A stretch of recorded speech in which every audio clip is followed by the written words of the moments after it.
Yes, you are. Alright, I do know. And yeah, by the way, especially the candidates who were not able to go to the top 3, always know that you're worth it, and this will never be the last time you okay? You are all winners. Okay, here, okay, you can start number 7. Here is your question. Okay. As a young catalyst that is now introduced about the approval of divorce in the Philippines, what is your stand?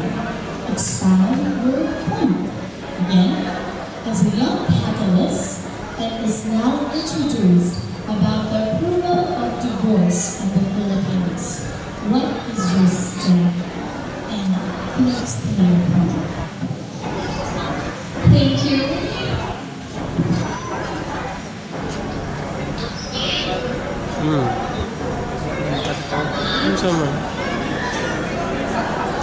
Thank you, Ra.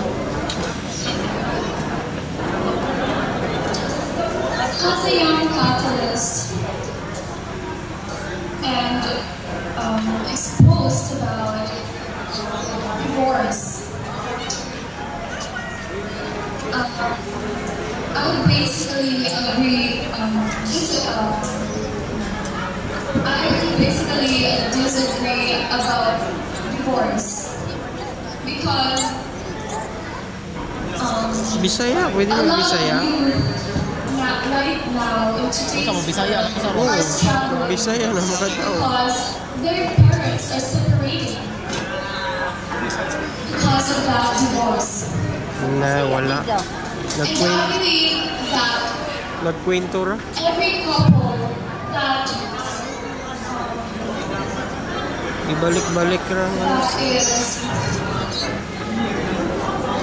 It's a problem with each other, they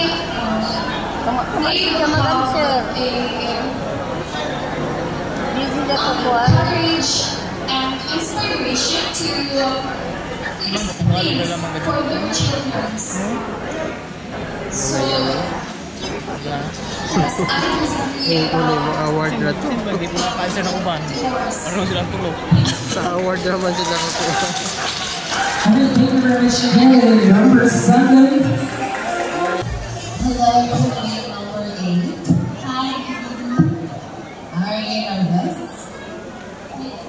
Yes. Okay, so we decided to try this one to test your authenticity. Since you are to join beauty pageants, you're expected to be speakers. At the same time, ambassadors of the causes that we are bringing into the community. And that's what we want. That's what we are looking for as Miss Zona. And regarding to that, may I recall the mantra or the tagline that was spoken a while ago during the opening that beauty meets grace and intelligence shines brightly. So I need that to know. So this is your question. Beauty meets grace and intelligence shines brightly. How will you convince us that these qualities you have possessed tonight? Again, beauty meets grace and intelligence shines brightly. How will you convince us that these qualities you have possessed tonight? Lisod ang noon.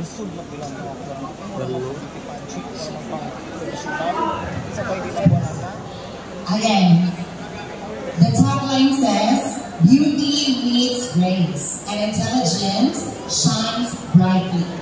Now, how will you convince us that this beauty that comes with grace and intelligence shines brightly you have possessed tonight? Convince us. Mahirap yung tanong.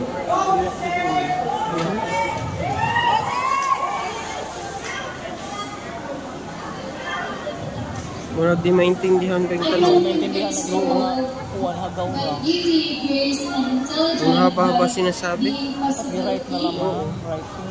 empathy, and professionalism. Nagyapon mao. And by being respectful person to others,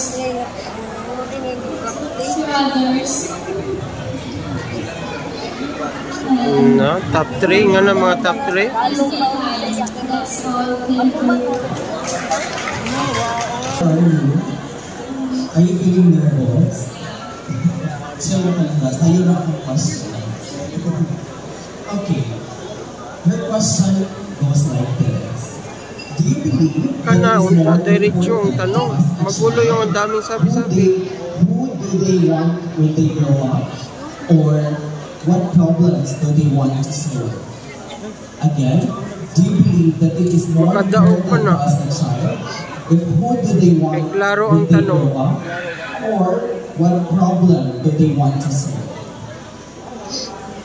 Pwede magbisaya. I believe that you should ask the child if what is her or his want when he grows like. Pwede magbisaya.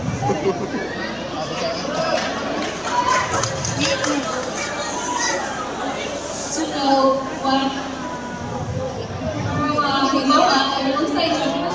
Ana, bisaya.